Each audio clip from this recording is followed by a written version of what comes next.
everybody. Welcome back to the New and Experienced Investor Podcast. Today, we're talking about scaling through leadership, scaling your real estate business. It's definitely a show you do not want to miss. I'm Alex Barnett. I'm one of your hosts. I'm the new guy.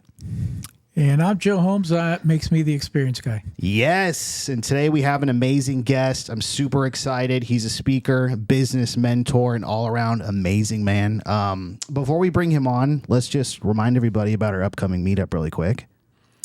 At the end of June, what is it, the 30th? Mm-hmm. Yeah, the 30th. They're going to have a special guest speaker who's going to talk to us about wholesaling. Right.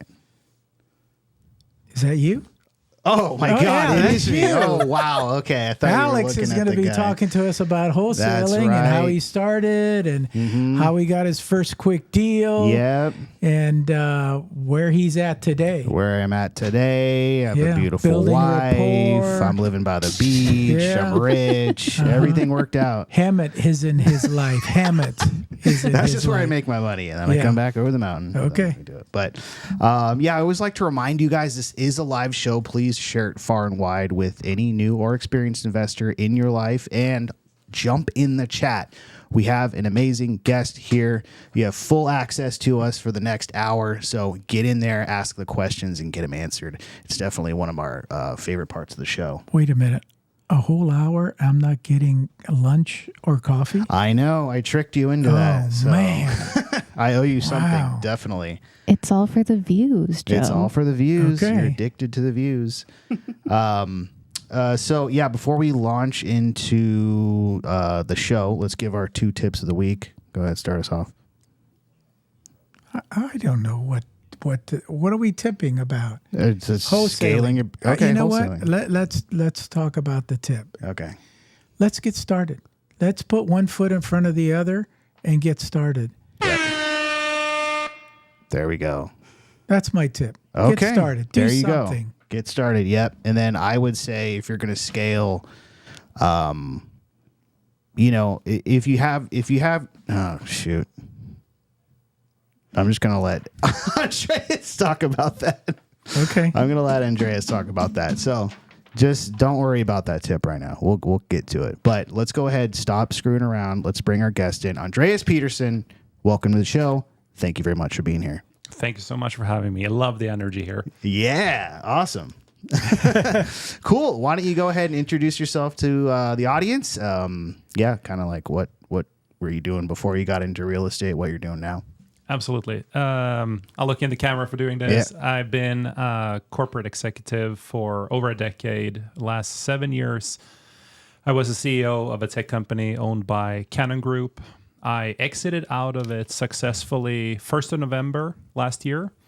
And I'm doing the 3 things I love in life right now. 1, I'm helping others scale their businesses. 2, I invest a lot of money and time into my own real estate investment fund. And then 3, I'm writing a book, which is something I've been wanting to do for a long time. And that book is scheduled to be released in mid-September this year.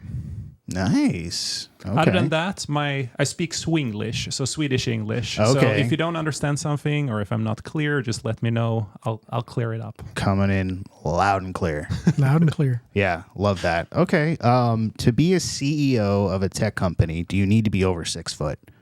Yes. Okay. You I have knew to be that. at least 6'3". Okay. People have to look up to you. Right, exactly. Or you have to get a really good share that makes you a little bit taller up than everyone else. Okay, there you go.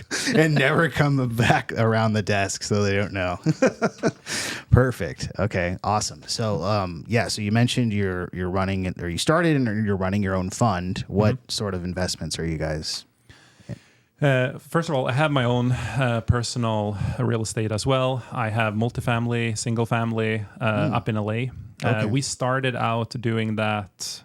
I want to say we got into real estate 2014 when we moved to US and we started renting out our own house in Sweden. That's how I accidentally got into it. Okay. And then as I was making more and more money, I realized that, hey, I got to figure out how to get rid of all my taxes.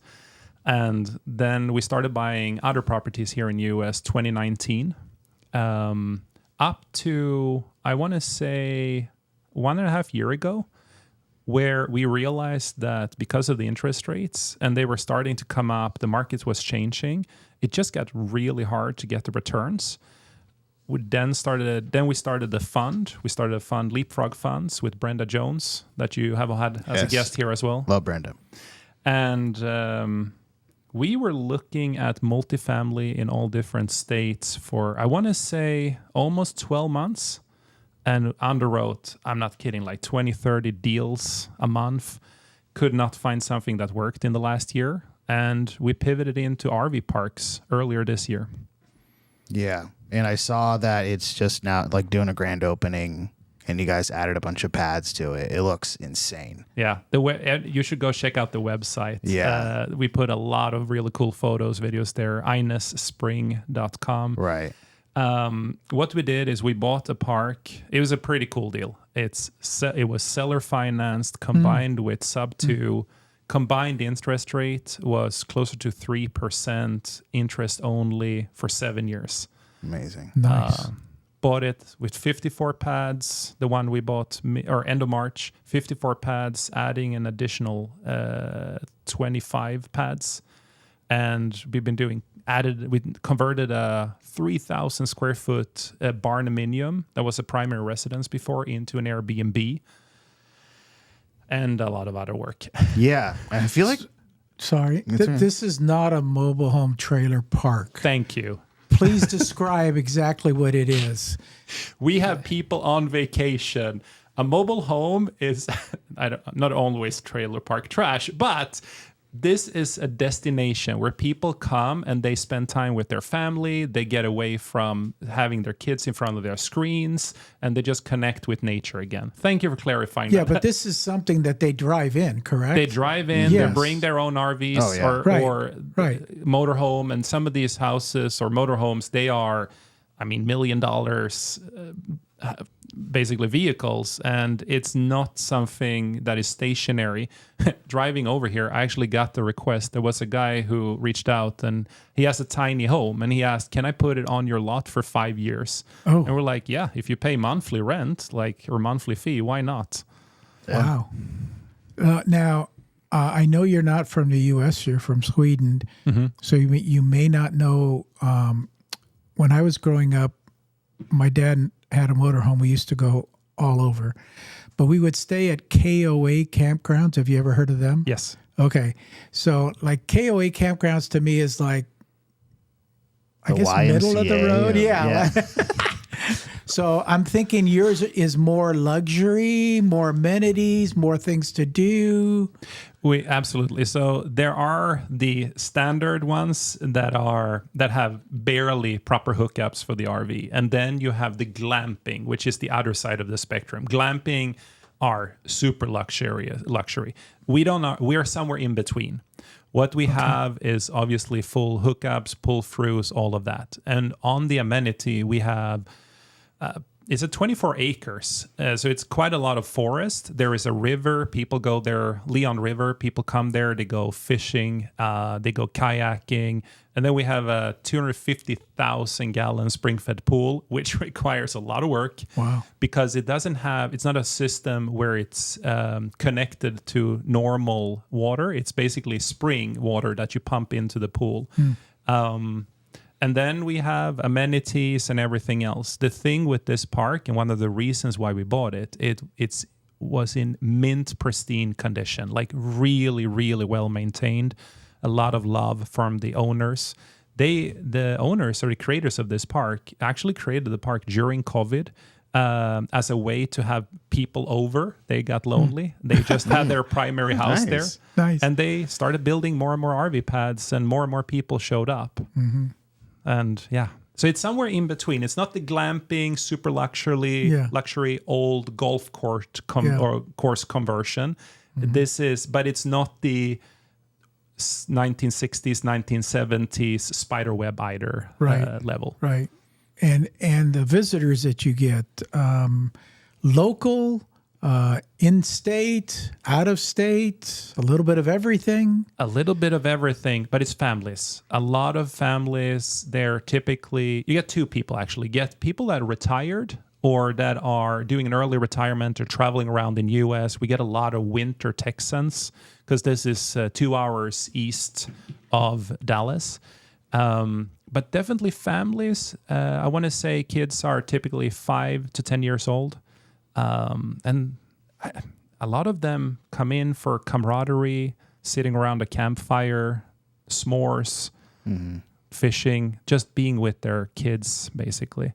And we have 2 type of guests. We have the monthlies. A lot of the monthlies are people who go live in different places for 2 to 3 months. Typically, they are working, and the back side of the park, that's where we sort of optimized it for them. And then on the front side of the park, closer to the trails and the forests, there we put the weekenders, or people who come in for a week at a time. Wi-Fi? Absolutely. I'm going to best Wi-Fi ever. I'm a tech person. I have to say this: ubiquity network, mesh network throughout the park, 500 megabits. That we can just add another 500 if people need it. It's included. Absolutely. We have showers, laundry facility. There's a small camp store. Yeah. I feel like she was let's just go. Yeah, talking about this, that you guys were about to close on it. Now it's done. Then it was like boom, and then all the construction is done. That's up. But I have to say this for anyone listening, and this is back to the scaling up thing. I have started and run multiple companies before.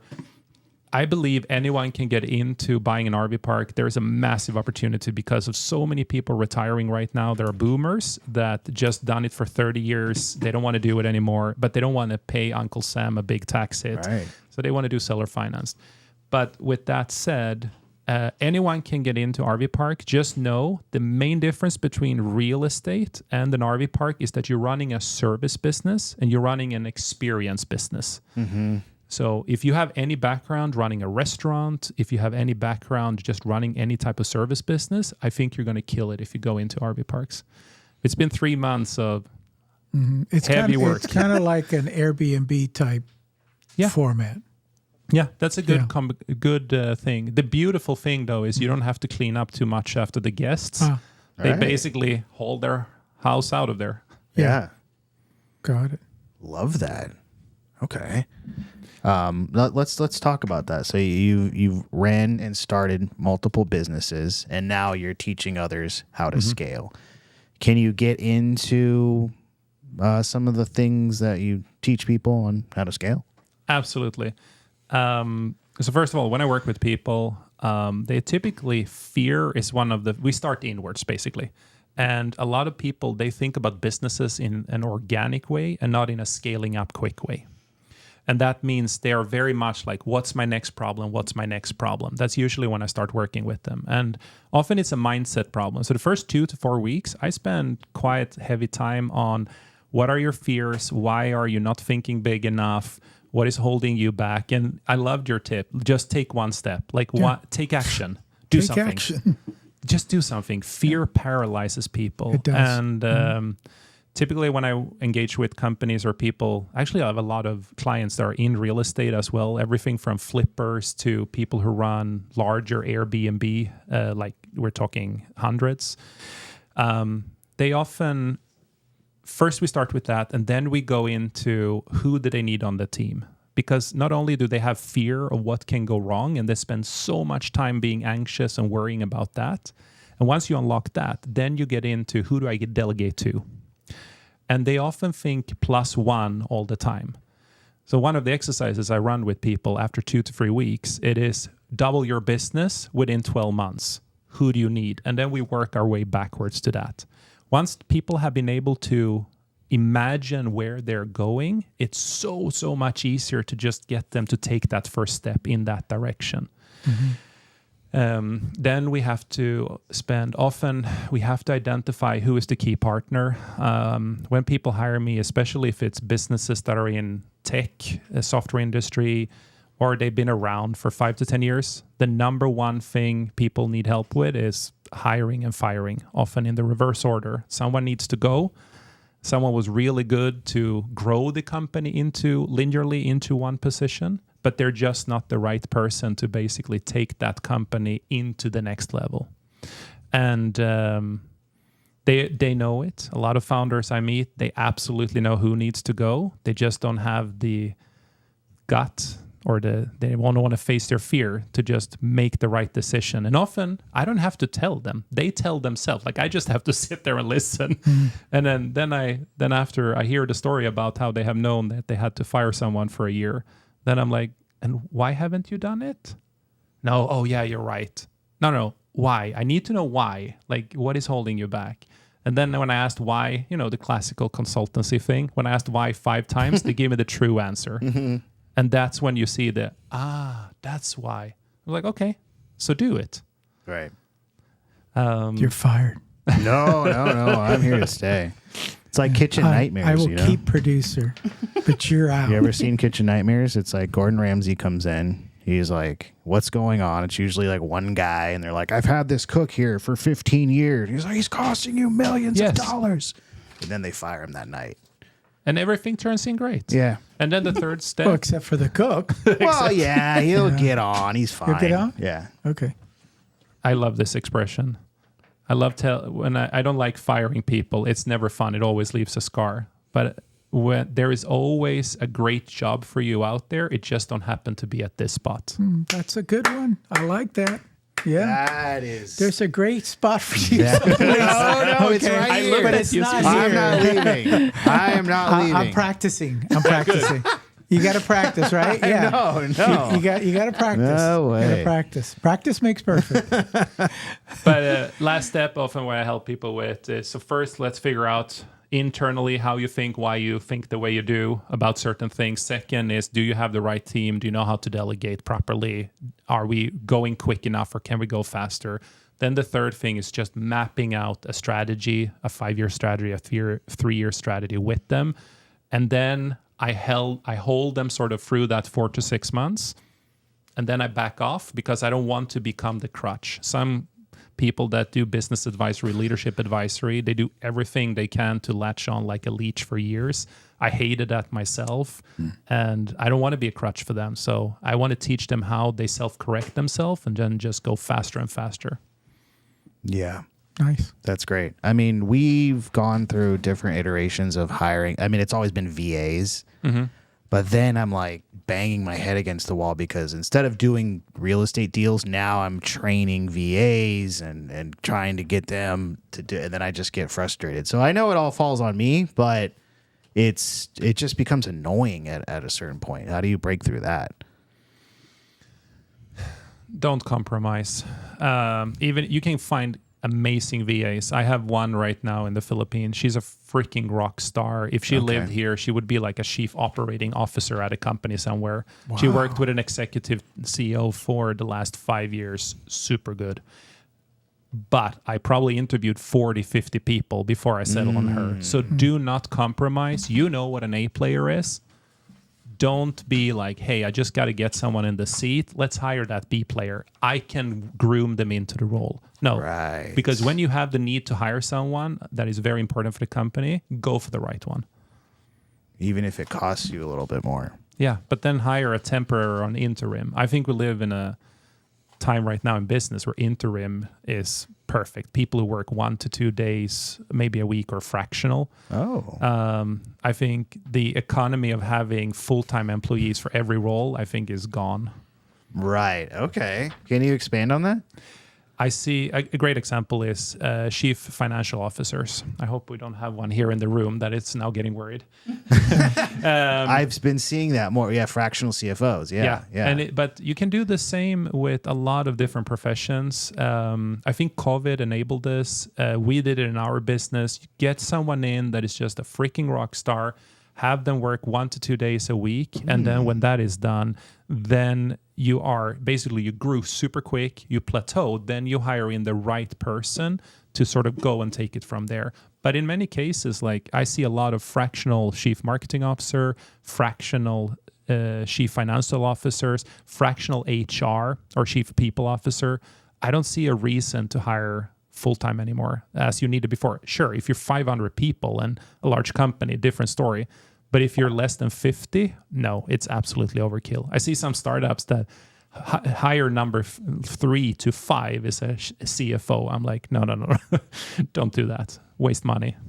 Yeah, well, that's when like you work for a startup. I did sound design. I worked for a startup. I just show up one day after like 4 months, and they're like, we ran out of money. Sorry, we're done. I was like, oh, that's it? That's it. Because they hired the wrong people. That's another one. That's a good one. We ran out of money. Sorry. I mean, it's not like, it's not my fault. sorry? It's the money guy's fault that, you're not working. I like that one too. I know. They're like, we're going to pay you in stocks. And then they're like, okay. Oh, God, yeah. So don't do that. It's going to be the next Facebook. Yeah. But, okay, that's good. Oh, we're getting free nuggets right now. How much does this normally cost for this kind of knowledge? I charge, and I'm pretty open about my pricing. I charge $7,500 a month for the company I work with. For that, I come out, I spend a full day crawling through everything with the founder as a startup. Basically, our initiation of the engagement. I do 4 months minimum commitment. And I meet people for 1 hour a week, and I typically spend 2 to 3 hours per client per week. If they're going through something, they maybe have to fire a partner or they had a PR nightmare or something like that. I clear my calendar within 24 hours. I jump in and I co-drive the vehicle for them for the next 24 hours just so they can get past that initial fire drill.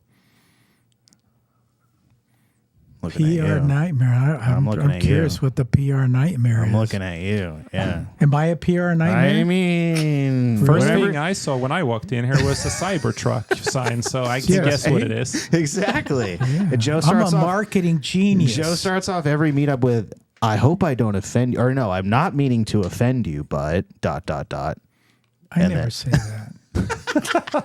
I just offend people. I want to buy the same car. My wife stopped me. Really? Yeah. She said it can't fit the garage. So your why? Mine is in my garage.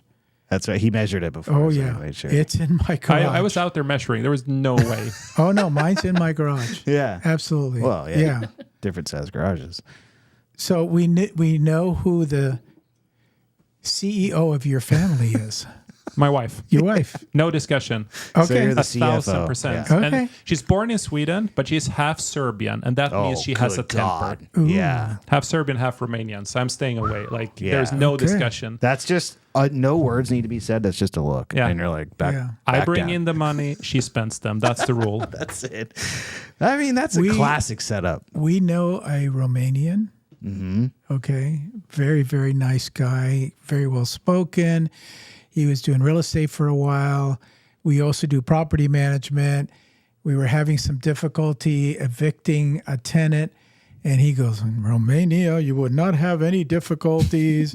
I get my friends and we go and kick them out. I go, oh, God, please. This is the U.S. Don't do this. In California. Don't do that. Yeah, don't do That's that. a lawsuit waiting to happen. Yeah, no kidding. No, thank you. No, I need to say it. Like there's no discussion. But my wife, actually, she's active. She's super active in our businesses. So we do, like I said, I have multiple businesses, multiple initiatives.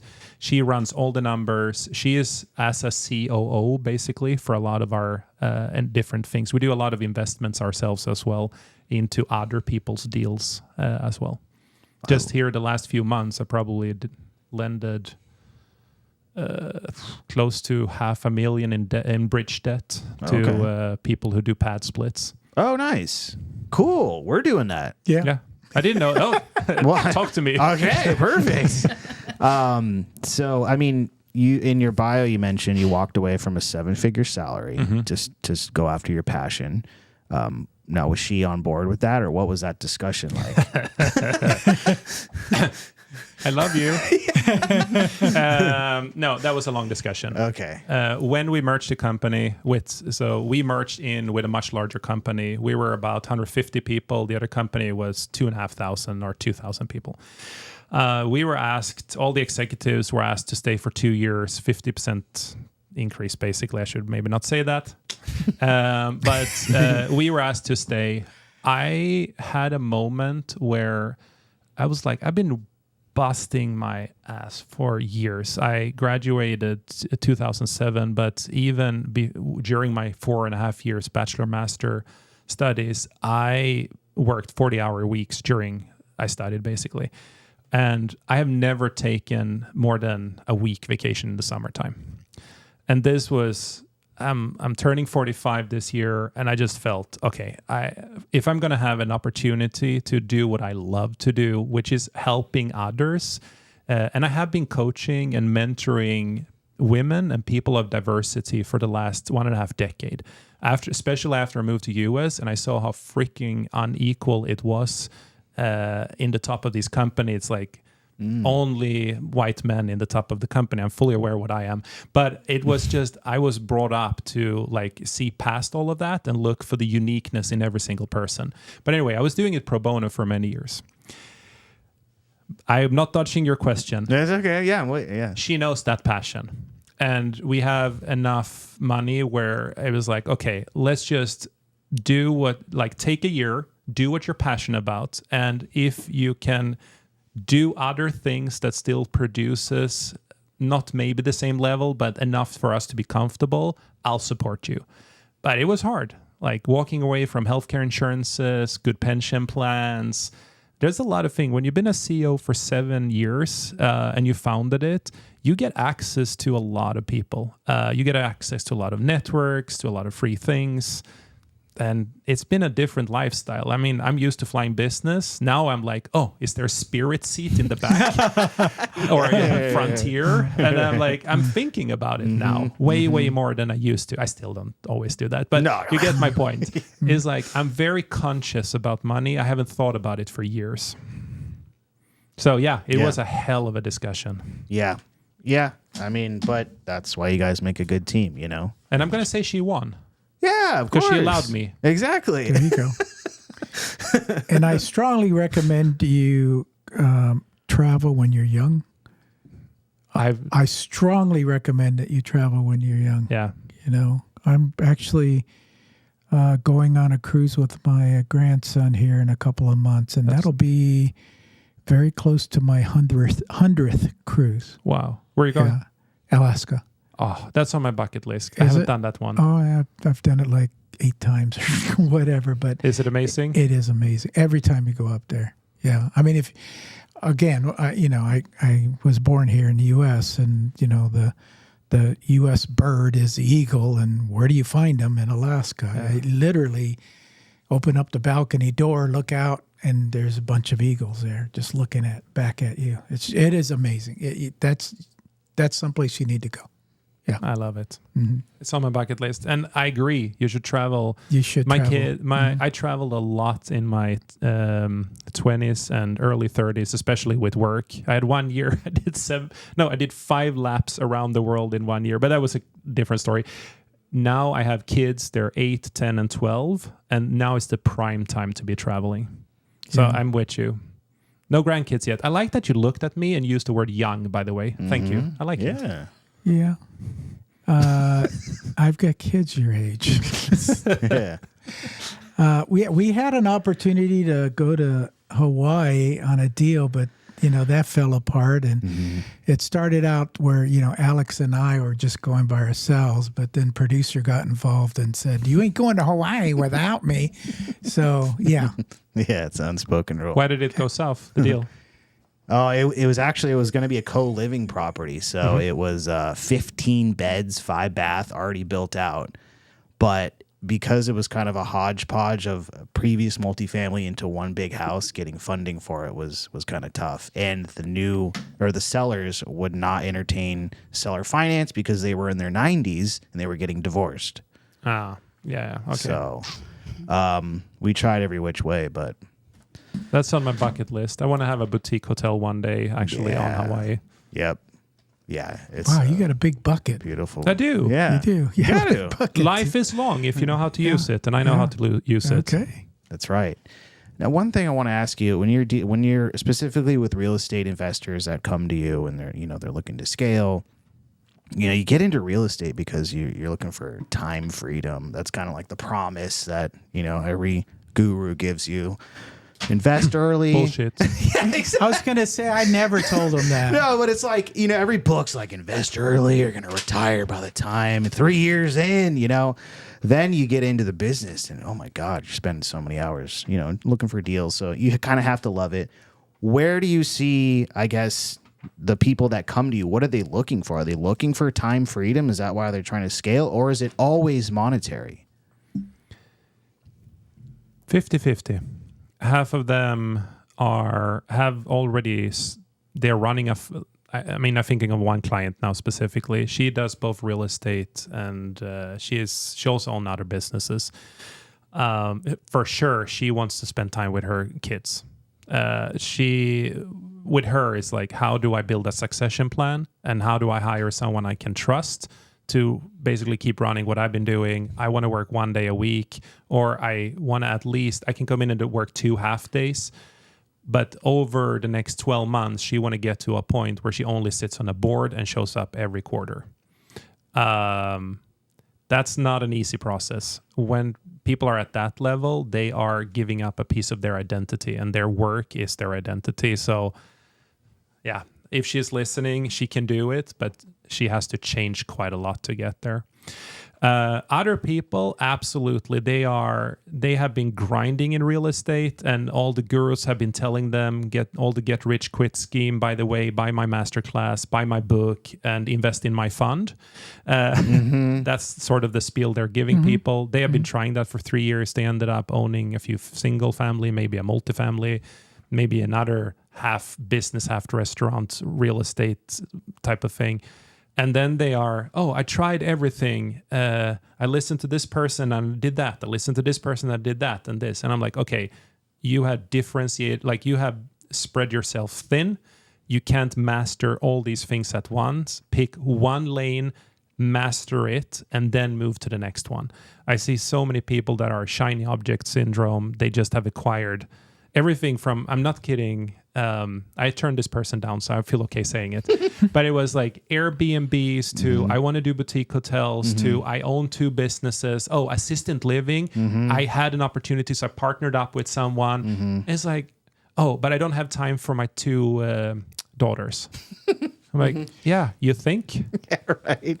Just doing one of those is hard. Let me ask you, like Sweden real estate versus U.S. real estate. How different is it? And did you get like hooked when you got here, or did you bring something from there? Love the question. Here is why. In Sweden, real estate as an investment vehicle is almost impossible. The government puts on, if you want a bank loan, you basically get the loan for one house and a summer house. That's pretty much it. After that, they won't lend you. Here in US, I think you cap out at 10 loans or something, and then you can restructure them into some holding and then do it again and again. The other thing is you need more down payment in Sweden. Now, the cool advantage in Sweden, for many years, they had interest-only loans, and their interest rates were subsidized by the government to get you into the house. And the first house you buy, you only have to put down 5% or something like that. It used to be the rule. Now they have modified the rules a little bit, where you have to pay down to 70% or 75% debt can be left, and then it moves over to interest only, and it's 30 years, but at the rates of, my house in Sweden, when we moved to US, which was locked at 0.75%. Nice. Wow. Because it was government helping you. Yeah. So I got the interest when I moved here. You need a lot of capital to get started there. People do it, but it's not common to raise capital and use the same model. What about appreciation? What does that look like? Appreciation have been fairly similar. I've seen houses double in the last 5 years in both countries. The main difference is we don't have the tax write-offs. And the tax write for a high W-2 income earner, this is the main reason why a lot of people get into real estate, to do, what's it called? Accelerated depreciation, and put one of the partners in the marriage onto being the active participant in real estate, and then you can deduct the high W-2 off the losses from the other one. None of that exists in Sweden. Like they would be handled completely separate. We ended up selling our house in Sweden because there is a tax treaty between you. This is too detailed for listeners, but there is a tax treaty between U.S. and Sweden, and basically we had to pay taxes in both countries. So no, It sounds like California. Yeah. You know? Oh yeah, Yeah. It's like, wow, talk about tax hungry. I know. I mean, You can make your money in New York and California's still going to tax you on Oh it. yeah. Not getting out of it. You got to pay for the ocean. but whenever people, I'm with you. Like I'm tired of the taxes here as well. But listen to this: when I was living in Sweden and I worked in Denmark early in my career, I remember getting one paycheck. And it was taxed 75% because they have something called top tax. And top tax is like if you earn above a certain rate. Oh my God. So basically, the economies in Scandinavia are built to create a massive what's it called? When you're in the middle class. Middle class. Yeah. Thank you. Middle class.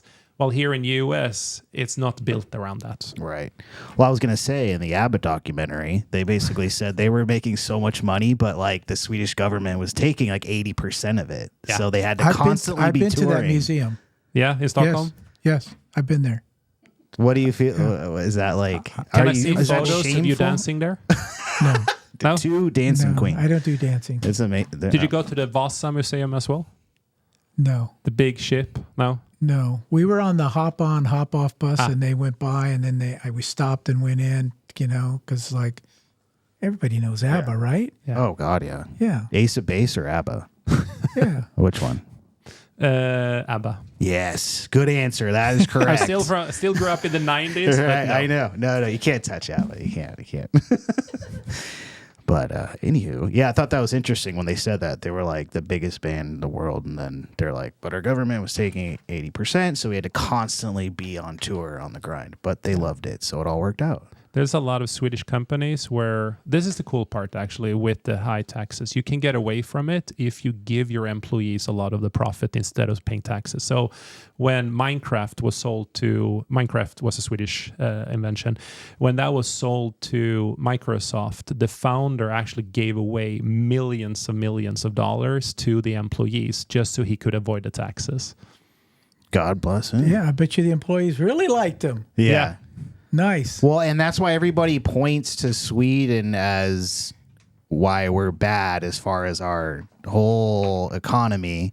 They're like, it could be different and the middle class could be booming if we were like Sweden. I think politically, like, hear me right, like, I love the U.S. I have no plans of moving back, especially here in California. The weather, I mean, you pay taxes for the weather, basically, some days. And just being very safe, and especially Orange County. The one advantage I see of at least having the opportunity to do business in multiple countries and seeing the different cultures, it enables you to cherry pick the best and then apply it where you're at today. So culturally, as a leader, I focused a lot on team dynamic, the culture, divide and conquer, lead from the front, these very Swedish cultural aspects. And that had worked extremely well here in US. And it's going to sound weird, but about picking the best. In Sweden, for example, it's perfectly okay to say you're vulnerable or you screwed up and say how you feel as a leader, while here in US, sometimes vulnerability is seen as something negative. And I've been trying to teach others that if you truly want followers, not only when you grow the company, but if you plateau or it goes down a little bit, make sure you truly say when you make mistakes and say who you are to everyone, say how you feel, and that's how people will follow you because they will care for you, even if you can't pay them at the moment. That's good. Real quick, back to taxes. Okay. My daughter, 16 years old, gets her first job. And in a panic, after getting her check, she calls me and she says, Pop, she calls me Pop, like, who is this guy named FICA and why did he take money from my check? You had a good laugh? I had a good laugh, yes. I had a good laugh. Yeah, exactly. You're like, welcome to the working world. Yeah. Oh my God. That's funny. Gosh. Okay, so everything that you've done you're very young, in this short life that you've had so far. How do you define fulfillment today for you?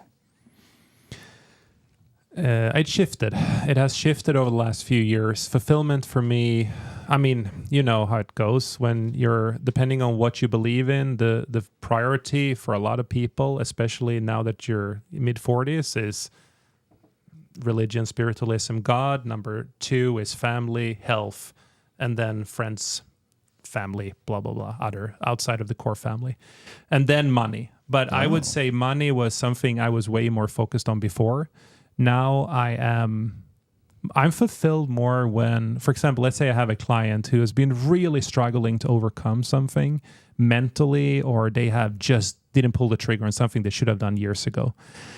And then they're rejecting it. And then all of a sudden, I just get a text message in the morning like, hey, just want to let you know, I finally implemented the change. I added a product. I removed this. It's amazing. The company love it. Why didn't I do it sooner? I keep all those. I take a print screen and I save all of those text messages. And if I ever have a shitty day or a shitty moment, I usually don't have shitty days. I think you should just snap out of it during the day. But I always look at that, and that fulfills me more. Now, I'm still very result oriented. So of course I like to see my investments keep growing, and I'm passionate about it. But I care more in here, in the heart. Right. It fulfills me more to see others succeed today than financially succeeding myself. And then I think it also shifted a lot over the years. I have had health issues, and I think so. Even though I'm turning 45, I have done 2 heart surgeries, and I have restarted my heart probably, or like it's called a cardioversion where they shock you. Yeah, probably 10 times by now. Oh my God. And I think I have truly like accepted death is the one thing you for sure know, because I thought I was one of those situations. I thought I was dying, and I just made peace with life and everything. And wow. But I didn't. I passed out. But I came back a while later. But the point is, after that, different things fulfill you.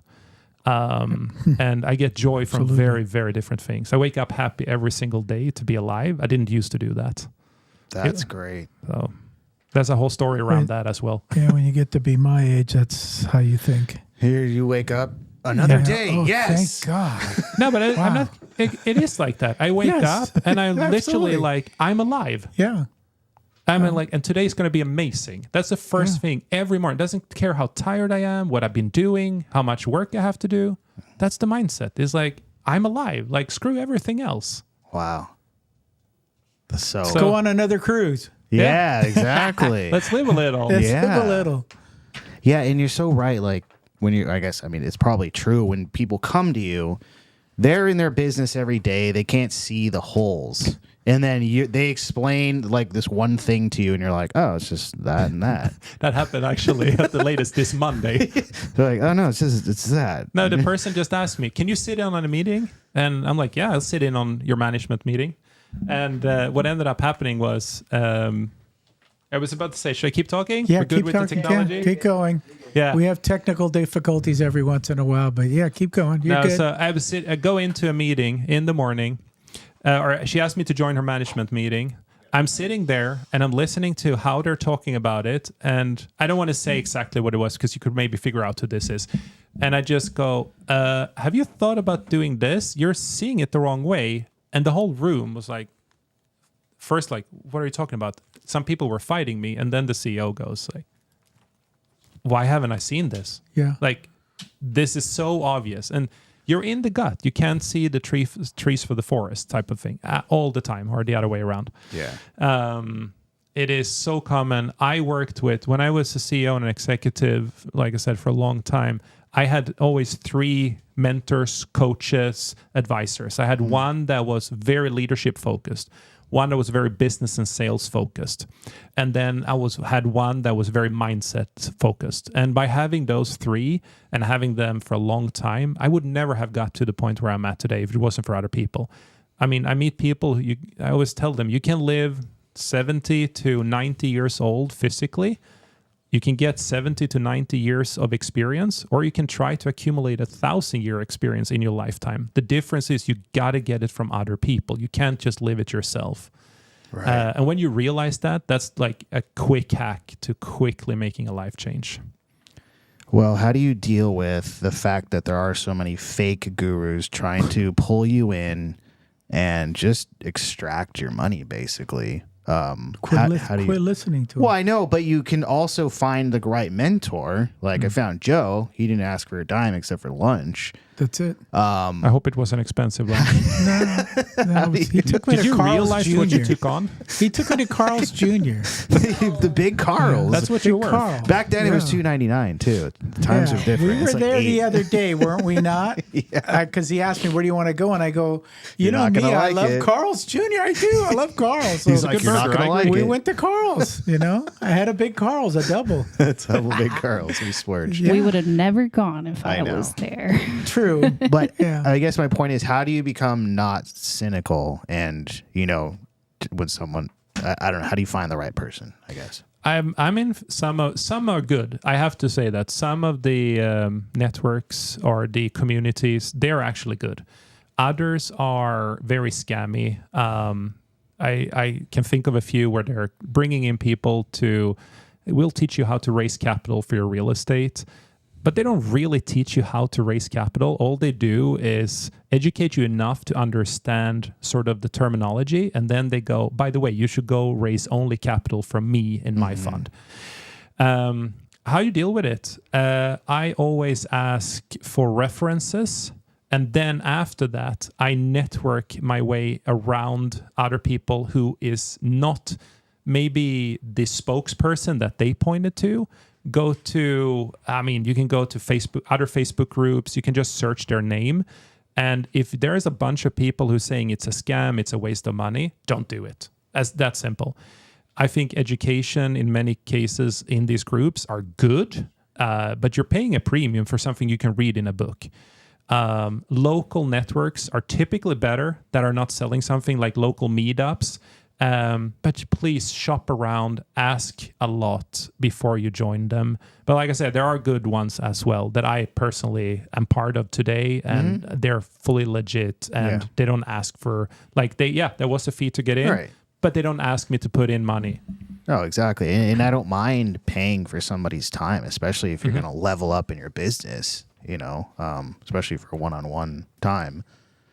So I don't mind doing that, but I guess you just run the risk of, sort of a dead end. But one-on-one time is the most valuable thing. And I'm not just saying that because that's what I offer, but having one person that tailors something for you is massive in comparison to go look at these hundreds of videos on Punjabi or school or whatever it is. And by the way, give me $20,000 to give access to it. It's going to be amazing. Like, all of that is BS. Try to find someone local, go to meetups, and find a person, and don't just go in and tell them straight up, like, I want you to be my mentor. Get to know them, get to know many people in the community. And in many cases, they will tell you what to do. It's exactly like you two did. Mm-hmm. He's right. It is like us. He is right. Beautiful love couple. This is the part of the show where we've curated a few videos, and I would love to get your reaction on them. Sold. Perfect. Producer, what do we got? First video is the best way to motivate your team. Oh. Uh-oh. You're an idiot if you think you could motivate salespeople to do something that they're not already motivated to do. So you know what the best way is to build a motivated sales team? Hire people that are already motivated and put them into a motivating environment with a great sales leader. You're an idiot if you think you could... Yeah. Thoughts? Yes. And fire the person that is the cancerous, the negative, the person, especially in a sales team, if you have someone who don't pull their weight in or just toxic, going around and complaining, get rid of them. They're gonna drive down the morale and the mindset of everyone else. You have a job. What is Am I firing you again? I'm trying to get the line. What is it? There's a great job for you somewhere. It's just not here. Correct. Now, I think salespeople is extremely hard to hire, but they should absolutely be motivated, hungry, and salespeople need to be coin operated. That's just the way it is. If you hire, sometimes there are what I call masked salespeople. I call them social butterflies. They don't know how to sell. They know how to build relationships. They should not be in a sales situation unless it's a key account, and you just need to nurture it. Gotcha. Because What's your thoughts? Yeah, no, I would agree. I mean, you can provide the training, but it's like sales is so tough because you got to go through so many no's before you get a yes, that if you don't have the psyche prepared for that, you just give up and you're like, I made 10 calls and I didn't get a deal yet. Like, we hear that all the time. Like, you have to make 1,000 calls. Exactly. The most common sales training, especially for cold outreach, is they basically, unless you have done 1,000 calls, you shouldn't be complaining at all. Yeah, And exactly. many trainings start with just having people sitting and pounding the phone, even if they're really skilled salespeople, because you got to start believing in your own narrative and how you're pitching something, and it doesn't come naturally unless you do it. Yeah. I think the most successful phone people that we have that do cold calling and stuff are motivated to do it, and you can tell by their conversations. And after a while, you can tell the people that are not, and they kind of fire themselves. Yeah. They just, okay, I'm not coming tomorrow, Joe. Okay. But doing like a sales retreat to motivate salespeople and get them going, no. Either they're in or they're out. Yeah. Well, wait a second. Time out. If we can go to Hawaii to look at a deal, different story. That would work. Yeah, absolutely. Okay. Top Especially if you salesperson. give me a little GP split in it. Then I'm in. There you go. There you go. He's a deal maker too. I love it. Next video. What do we got? Okay, the next one is why so many leaders fail. When things are going well, it's never because of the boss.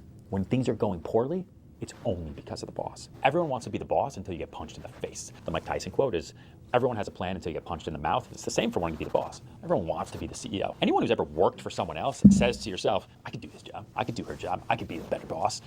But what you don't understand is to be the boss, you have to, one, only ever handle problems. That's your job. You handle problems all day long because everything else that everyone else can't do or can't answer, they bring to you. Boss, and you got to handle it. The ceiling is limitless, but the floor is painful when you smack it hard.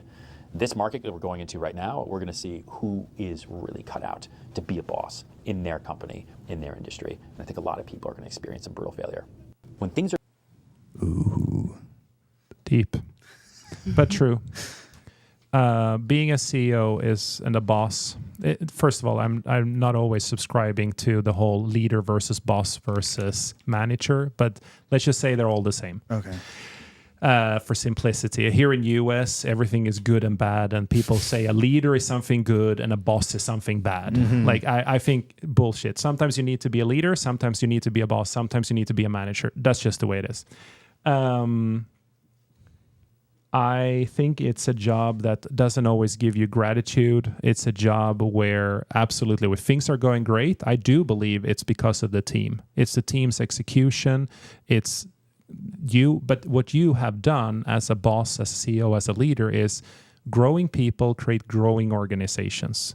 And the opposite is also true. And what I mean with that is you have to spend time to grow your employees, but they are the reason why you're getting the win.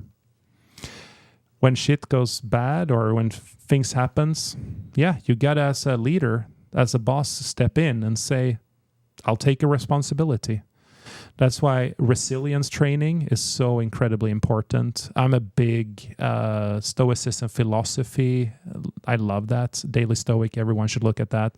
But that mindset of, things will happen. They're going to be negative and you have to own up for it. That's just the way it is. Many times I've gone into board meetings, deliver bad quarterly results. I know that I am responsible for that. I also gone into the room and celebrated wins. And I clearly made it sure that everyone knows it's not because of me. It's because of everyone else. So yeah, I agree. And he's a really good guy. I like him. You're always you're picking easy stuff. I know. Pick something controversial. I'm like, your reaction? Yes. Concur. I concur. I think we got one more. We got one more. This is scaling to 500 million real estate business. Slow to load today. That mesh network. I said the only way that this works is if I come up with a system that works to produce the most amount of income possible and provide the best service possible. I started to add support. I basically started with a scheduler. I never set my schedule. This one person sets up every appointment. So if you're a buyer, you deal with her and she sets the appointments. I don't have to track down and do any of that. Then I hired an admin. They do all my paperwork. Then I hired a photographer. They do all the photography. Then I hired another admin. Then I hired a transaction coordinator. Then I hired a driver. So every step of the way that there was a kink, I was like, I need to hire someone because I can't do that anymore. To keep the service at that level, I had to make sure that people were getting back to the clients, that I was getting back to the clients. So we had to have enough staff. I said the only way to... First reaction to his haircut. Beautiful. Okay. So the advice he is giving is correct. I think the title of that video is very misleading. Right. That's not how you scale a 500 million revenue business. That's how what he's talking about is putting the systems and processes in place. That's typically what I see in companies that do 3 to 12 million, 15 million maybe.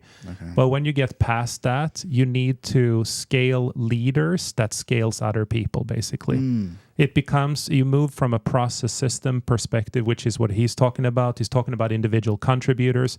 Everything he said is true, but early stage, not even mid stage. And then to scale to the next level, it's a completely different game after you hit that 15, 20 million mark. Up to 100 million, it's all about the leadership. It's all about the leadership practices, the company culture, and then just delegating and elevating and trusting the leaders you have. And that's true, it seems like, for any business. It doesn't matter what it is. And that's kind of my point about... So if I love real estate, I love doing deals, I start hiring people, I'm getting further away from that. Now I'm on the boardroom, like, yeah, come on, everybody. That I'm not even like in real estate anymore. You're an asset manager at that point. Okay. Which is, or an executive. Right. No, but I know exactly what you mean. Yeah. But do you want to get your hands dirty? Yeah. Or do you care about the results? Yeah, I guess that's a question I need to ask myself. And I've seen a lot of people who they need help scaling out of their companies. They know sometimes how to scale the company, but they don't know how to scale out of it themselves. And that's hard. Building the succession plan. I did this, which is why I also could leave. I hired a person who was an integrator. If you know Rocket Fuel, I love that book. Or if you take Traction, EOS. But I hired an integrator, a COO, and I basically groomed him into doing what I was doing. And the most rewarding thing as a leader is when you start a company, you scale it up, and then you're not needed anymore. But... except you. Yeah. Oh my God. He clearly needs you. We already concluded that. That's right. You're not going anywhere. Yeah, and you're like, all right, I'm off to Europe and around the world. And they're like, wait a second. You guys got it. You're good. And then you're just cashing the checks at that point. Then I guess that's your time freedom. Isn't that why we all started? Then what's next? I think I will work till I die. I love it. Like, even if I don't need to. Yeah. Thank you. Yeah. Thank you. Because I believe the brain dies twice. First is when you retire, or you say you are who you are, and the second time is when your heart stops beating. And I want to time them in the same second. You've had that 10 times, you said. Yeah. Oh God. I tried. Yeah. No, I've I'm lived kidding. it. Jokes aside, I think if I lay on my deathbed and the last thing that I say is a question because I'm curious, then I think I lived a very fulfilling life. I don't think I will ever be able to stop working. I think it's not going to be good for me then. I agree, 100%. It's not a money thing. It's right. I think this is the one thing I agree. you want to keep active. Exactly. Yeah, I mean, it's like, okay, you go. I mean, some people's minds are like, I'm going to be on vacation forever. Yeah, good luck. Yeah, you'd be bored after like 30 days. Exactly. Then you have you bought the bar at the Hawaii place, and you have you hired 5 people to run it for you. Damn it, I said I'd never do that You're again. in the middle of a merger with another bar, and I know how it goes. That's great.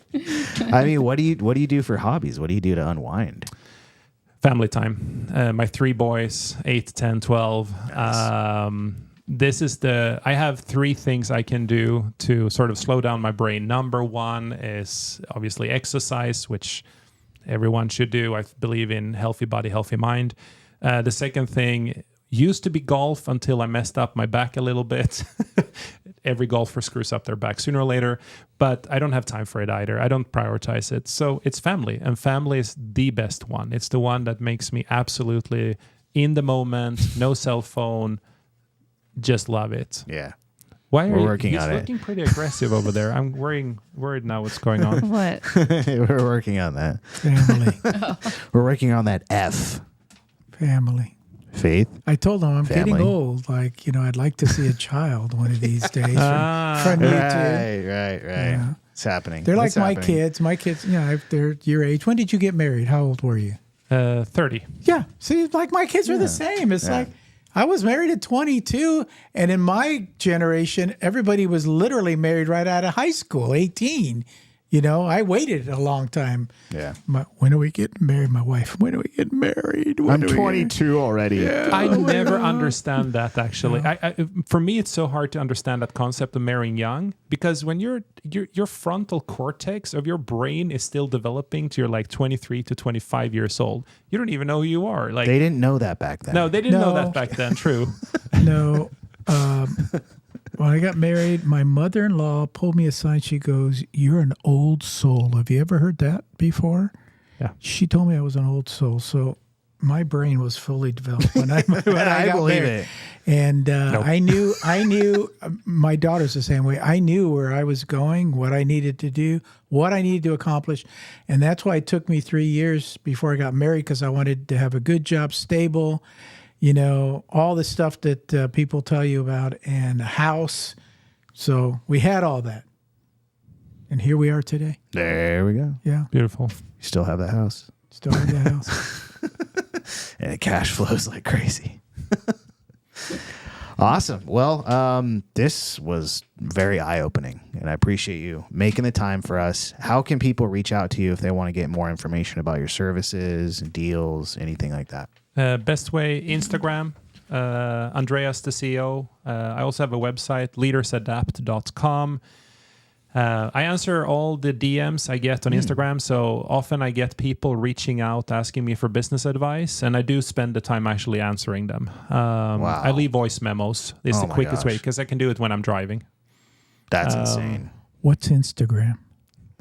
No, you're on It's on Instagram. this thing that is coming up. It's called the internet. Okay. It's a new thing. It's all the rage. Okay. All the kids It's are the into reason it. why your Tesla gets upgraded every week. Yeah. Did you put all his stuff on there? How to Oh, get yeah. hold of him? All that I sure stuff? did. Yeah. Thank you. Yeah. I want to try something new. Okay. We're going to go into like 10 or 15 minutes overtime, if that's Okay, good with everybody. sure. And the reason I want to do this is the first time we've ever done this. I've never had a guest. Before we started, you said, can I ask you guys questions? Yes. So here we go. 10 or 15 minutes. Ask away. What made you start the podcast? Well, it's not me, obviously.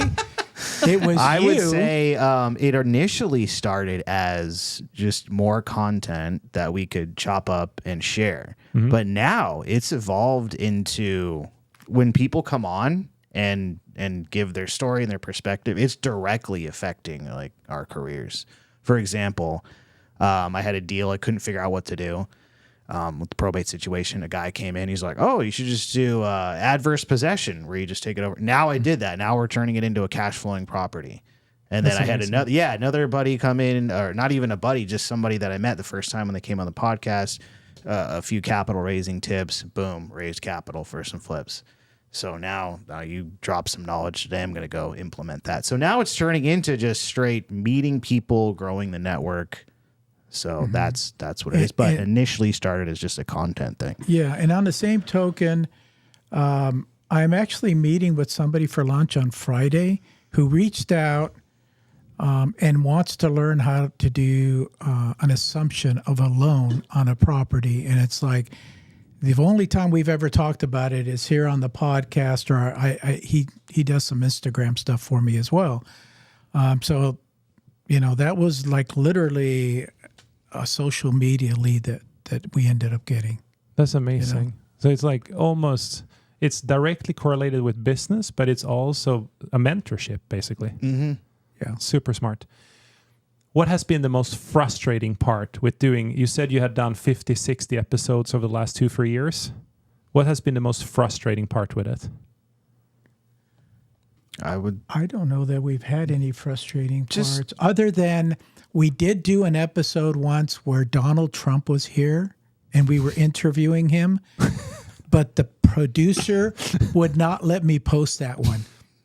Amazing. I don't know why, because, it was the Donald. It was really good. It was really good. He was like right there. He was very in still. between us. He was still, but he was right between us, and we were interviewing him Are at you the sure time. you didn't post that? You said you didn't post it. I don't know if it's on it. We got to go. That was like episode 6. That was early on. And just usually just technical things, the editing and all that stuff. And we've streamlined it into something that's pretty There's no manageable. we there. That's yeah, Alex. okay. He does everything. Yeah, that was just he really is. He's You have amazing. a nice setup here. Yeah. He's amazing. Yeah. What about your meetup? Tell me a little bit about it, because we didn't have time before we started, and I would love to understand more. What is the meetup? Who is it for? Or So when the you throw meetup, events? the meetup started 10 years ago, and honestly, I was just looking for something to do. I love teaching. I love teaching others. And I found this group in Lake Forest, and it was being set up by a couple of real estate agents, and went there, and, not to bash on them or real estate agents, but they just had no clue. They didn't know what they were doing. And the meetup group was about, investors and buying properties and stuff like that. And 10 years ago, there was, things you could buy, you could cash flow on and stuff. Not anymore. But anyways, they decided not to do it anymore. And I asked them, I said, can I take over the group? And they said, yeah, sure. And one guy goes, it was on Meetup, and one guy goes, well, you'd have to pay me for all the people that I've generated so far. And I go, pay you for what? It's like, I could just start my own Meetup at the same place. So anyway, he finally saw the light, and he says, well, I paid for the year. Can you at least pay me for that? And I said, fine, I'll pay you for that. So I've been doing it for 10 years, and it's literally just anybody who wants to come, no experienced people, meeting up, listening to people like Alex or me or whoever else, people like you that would like to come and speak, and then networking after that. And literally that's what it is. It's been going on for 10 years. And, I've got, I think, about close to 3,500 people that are signed up. We average about 75 people that come to the meetup. That's really good. Every month, I've seen numbers at like 110, but usually you get half to 2/3 of what people sign up for. Yeah, life happens. Yeah. Okay. If you had a magic wand, one wish, you have to make a business related wish though. What would it be? What's the one thing you're looking for? Alex, you can start. I don't know that I have. Joe wants at my leads. age. I don't know that I have. No, you just want honestly leads. Any wishes? Free leads Leads for what? Yeah. for listings, for investments. All right. He's happy in life. He's like, I'm going on my cruise. All right. I'll I'm take happy. mine. Would be unlimited capital. Is it harder to raise capital or harder to find the deals? I was going to say deals was my wish, but Yeah. yeah. It seems to go in like steps. So we'll have more deals than capital, then we'll have more capital than deals, and it's like that. Which cycle are you in right now? But I've always More said deals that, than capital. I've always said I've always said that the deals is where it's at because the capital will flow to good deals. Mm-hmm. You know, Yeah. Gold is gold. Yeah. Yeah. I mean, you know, if you sell it correctly and people at the end of the day make money, then they're going to come back for more. You know, it's deal flow right now. That's what I would say, deal flow. Okay. Yeah. Yeah. Since you dropped a lot of experience, I'm going to ask you a weird question, okay? Weird. When did your childhood end?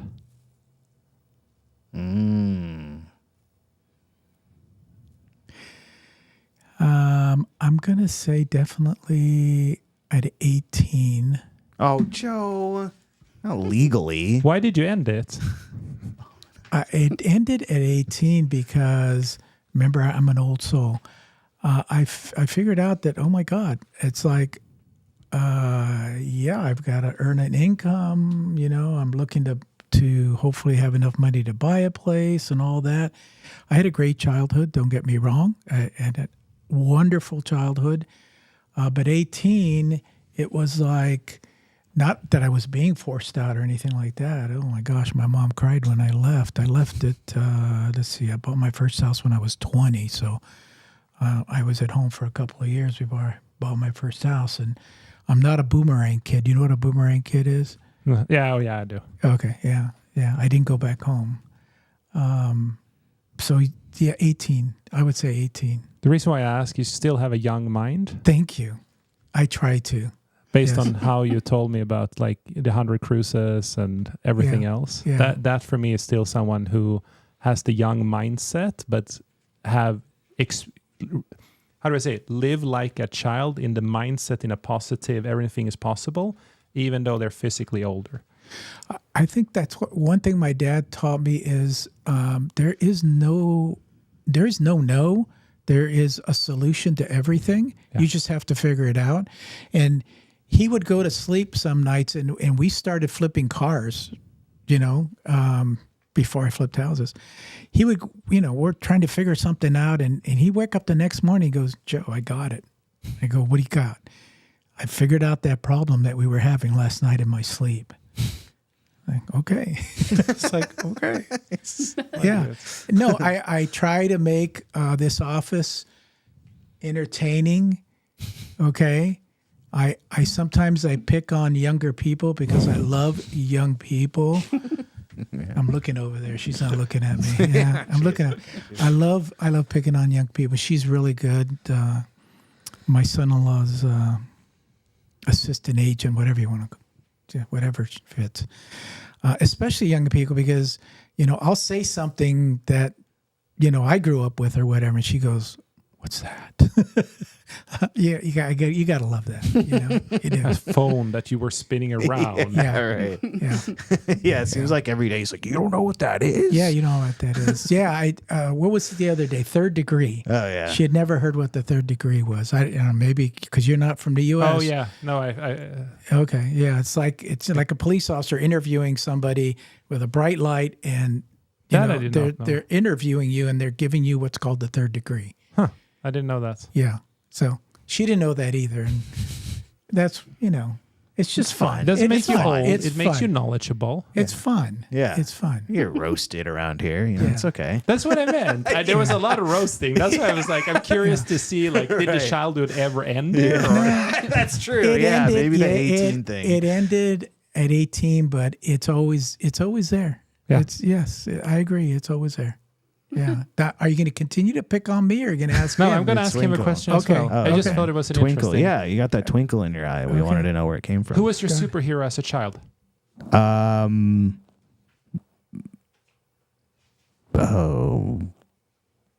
I got to go back in time here.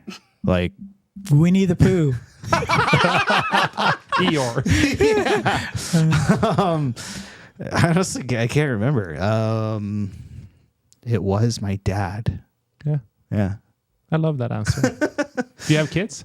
No. I'm trying. We're working on it. We're working on it. Okay, we're working now on I see it. the connection. Yeah.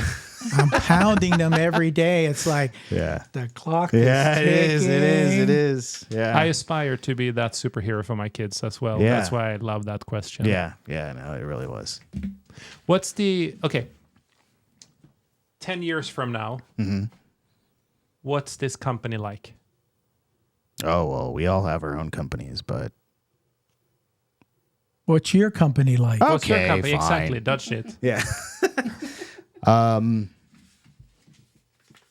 It probably looks similar. I mean, I love the day-to-day of doing it, but then knowing that everything is covered and we have the security of investments. That's pretty much it. And then you get to go to Hawaii like 6 times out of the year. He moves. Literally it. He moves from this chair to this chair. Got it. Wow. But he has the shirt on for Hawaii at least. Yeah. Yeah. That's your goal. Move That's from it. that This chair to this this chair. Then who sits here? We have to find a new Oh, person. God. Yeah. And I know you love young new people. Tell Andreas about You know. the 22-year-old you met. No, You know where this is going. I don't want to know where this is going. No, exactly. And that's why I told Joe, I was like, I can't talk to anyone that young because then I get sad about the future of America. It is sad. I don't know how many young people you talk to. I mean, I talk to anybody who wants to talk to me and buy me coffee or lunch. Remember, I said lunch. Okay, I prefer lunch, but coffee's fine. But lately I've met a 19-year-old who wants to get involved in real estate. I ask lots of questions like, okay, well, like, would you wake up this morning and say, I want to do real estate? I mean, where's all this coming from? Please tell me so I can help you, okay? Then a 22-year-old that I met with today, I don't think he's listening, but yeah, Joe, I want to do real estate and I want to be an investor and I want to buy real estate and make money. And, oh, by the way, I've taken the real estate exam and I've failed 5 times. Okay. Do you really want it then? No. I don't know. I kept asking him, it's like, okay, well, what happened? Oh, I couldn't memorize. Okay. It's like, seriously? It's like, that's what the test is all about, just memorizing the answers. They give you the questions. They give you the answers. You just have to memorize it, go in there, and then, oh, yeah, I remember this question. This is the answer. It's not that hard. It really isn't. But there wasn't like a gleam in his eye. He kept looking away. It's not like I don't know. It's not like if I meet somebody and I have a nice conversation, like if I were to meet you, I mean, it would be conversation back and forth. It's not like I'm not going to waste your time. Why are we meeting for an hour? It's just like any other meeting, like a Zoom meeting or whatever. It's like, why are we meeting? Like, there has to be a reason, a purpose. But anyway. Interesting. I think there's a lot of young people, especially sub 25, they're grown up with a screen. They've been looking at it. That's the interaction they have with other people. Yeah. And they kind of freak out. Like if they're used to seeing sort of the face, and if you start using your hands or other things, they don't know what to do with that because that's not what they see on social media. I think there's a lot of Gen Zs as well that have very short concentration span because of social media. They're struggling to memorize. They're struggling to learn. A lot of undiagnosed ADHD people as well. So, what do you do as a dad? Or are you like with iPads and you see the toddlers with the iPads? And like we now that they're a little old, like the problem you have when you have a 12-year-old, he wants a gaming PC and all these other things. It's really hard to not get the 8-year-old the same thing. Right. We have screen time. We also, in the evenings, we cut it off. And if we're going to do something, I don't want anything to be interactive. No social media. Like absolutely not allowed until they're older. It's too addictive. What I'm doing instead is I'm saying we can watch a movie together in the evening. I don't want them to sit and play a game. I don't want them to sit by themselves. It still have to be something social. And then we remove screens at times, or some days they just don't have it at all. But it's hard. It's hard when you're both working. We have sort of a house manager, nanny, whatever you want to call her, and she does a phenomenal job allowing us to work a lot. But the day she's not there, we don't have a choice. So I believe you have to have screens as part of their lives. It's how the society runs today. I'm just seeing it in a lot of younger people I meet, especially at meetups. They don't know how to strike up a conversation. They don't know really what they're passionate about. They feel lost for some reason, and they look at all these social media stars, and they're trying to figure it out through that lens, which is the exception, not the rule. I ran into a woman. She started a super interesting AI company that helps younger people with career development or understanding what career path they should take, because again, they're trying to find answers on social media. But she made some form of AI where you still use your cell phone, you answer a bunch of questions, you upload different videos and everything, and then it analyzes it to sort of help guide you in a certain direction, because she kept meeting a lot of young people who don't know where to go in life. It's sad. Yeah. It's so different. I'm still a Gen X, so right on the edge. Alex and I actually met on a screen. Mm-hmm. It was during COVID, so there was an excuse, and I took my monthly meetup on Zoom, and Alex was there, and he was on the other side of the screen, and I'm looking at him and going like, oh my gosh, like, is he lost or what? He looks so he hasn't scared. said anything, you know? It's like, what It's the same. heck? I've seen that face multiple times today. Yeah. Just And fear. so, you know, the way I am, the personality, I picked on him. I said, you know, hey, what'd you come for? You know, why are you here? Tell us, you know. I don't remember if you even said anything. You probably did. Probably answered you. Yeah, you probably did. You know, and then I said, yeah, if you want to meet, let me know. But he did. He took the next step, you know, and Love that. here we are 4 years later, and he keeps taking a step forward. Sometimes it's towards the cliff, and producer has to grab him and pull him back because he says yes to everything. So we've got to like, wait, don't do that. That's not good. Joe's like, that's mortgage fraud. Yeah, Okay. don't do that. All Don't right. All right. Details. Yeah, don't do that. Don't do that. Joe, what do you think? Can we do this? No, that's mortgage fraud. Yeah, it's good. Surround yourself with the right people. It really helps you. So what made you, how did you build up how did you face the fear of asking him for lunch and actually picking his time? Like, you must have been worried prior to it. Were you fearful? Oh, yeah, I was scared. Yeah. Seriously? Well, I mean, I came from just music background, music production, nothing real estate. They were living in a van, traveling, playing music, and obviously COVID. Yeah. It stopped. So, yeah, and I knew I needed to find a mentor. So I found Joe. He's like, yeah, come on down. How did you know you needed a mentor?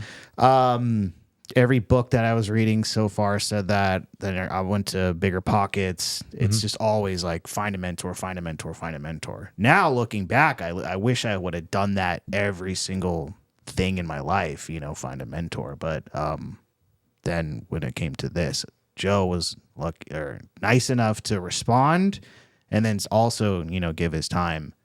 So then I came down here and took advantage of that. Yeah. It's a win-win. I see the love. No, it is a win-win because he said, I want to do wholesaling. I want you to teach me. And in return, I will do videos for you, just like this. Smart. Yeah. And so there was like, nobody's ever asked me that before. It's like, you know, here's a value add.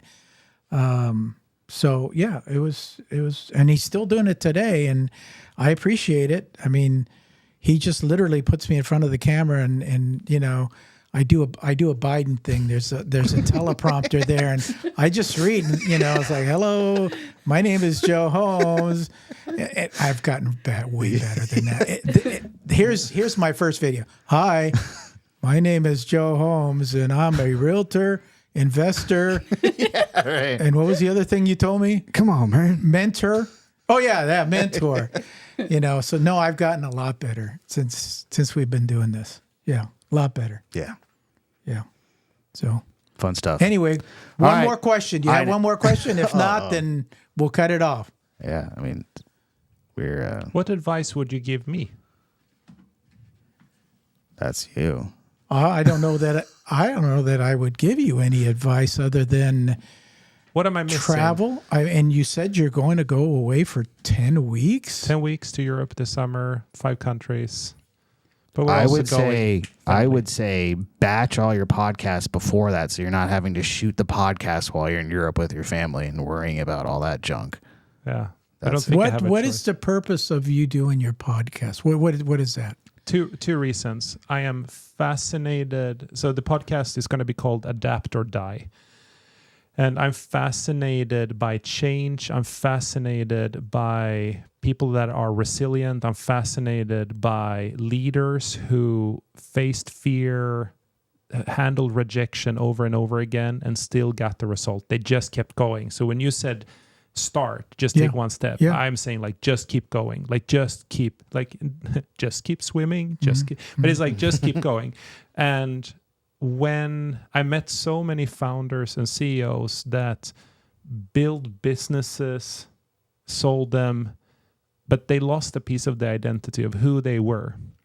And I wanted to do a podcast. I believe that a lot of them truly adapted or died. There have been many conversations throughout the life of that company, like, unless we do this, we have to shut down. Unless we do this, we're going to screw this up. So everyone always talks about the successes. So I'm going to structure the podcast in 3 sections. It's sort of what was that moment where you had a massive, like the adapt or die moment? How did you handle the adaptation, and what was the success you got from it?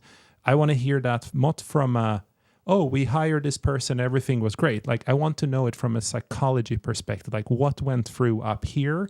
What did they have to compromise in here in order for them to get to where they're at today?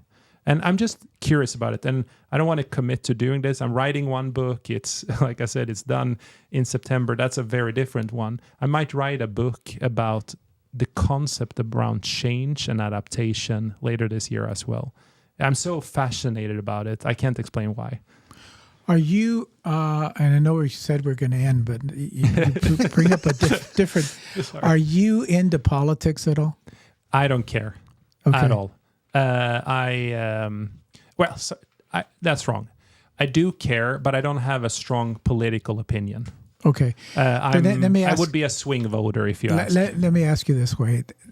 I guess I shouldn't have said, are you into politics? Because where you went is like where normally somebody would go. Where I want to know is, okay, we have President Trump and we have all his cabinet members.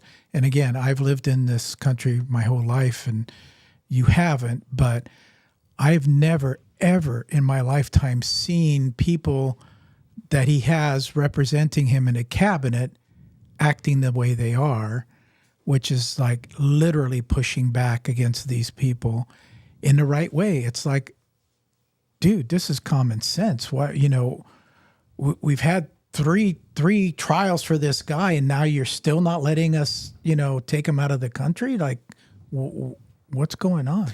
I'm not following news. Here's what I learned years ago. Like I said, I would politically standpoint, I would be a swing voter, but I learned years ago that if I follow everything that goes on in the news all the time, I waste a lot of my positive energy and brain capacity to thinking about it and caring about it. Mm-hmm. Instead, I rather put that into growing other people or more a positive mindset. I learned that the news makes me, it's the one thing that, there are a lot of things that can get to me, but few things can really get to me. But I just, I can't explain it. It just drains me. So I just stay away from it. I agree. So I don't actually keep track on everything now. What I did do is I pulled out all my money out of the stock market before it crashed. And I moved away from every equity investment, and I'm doing much more debt vehicles right now. That's the one thing I'm tracking. But I have a lot of advisors around me who gives me the insight of how the political landscapes impact the investment landscape. Thank you. Amazing. Appreciate it. Got to keep focus on what I can impact. That's right. Love that. Thank you. All right, you guys, make sure to follow Andreas on Instagram and reach out to him if you have any questions or if you want to get some coaching from him. And we will be back here next week. thank you so much for joining us. It was a blast. We'll see you.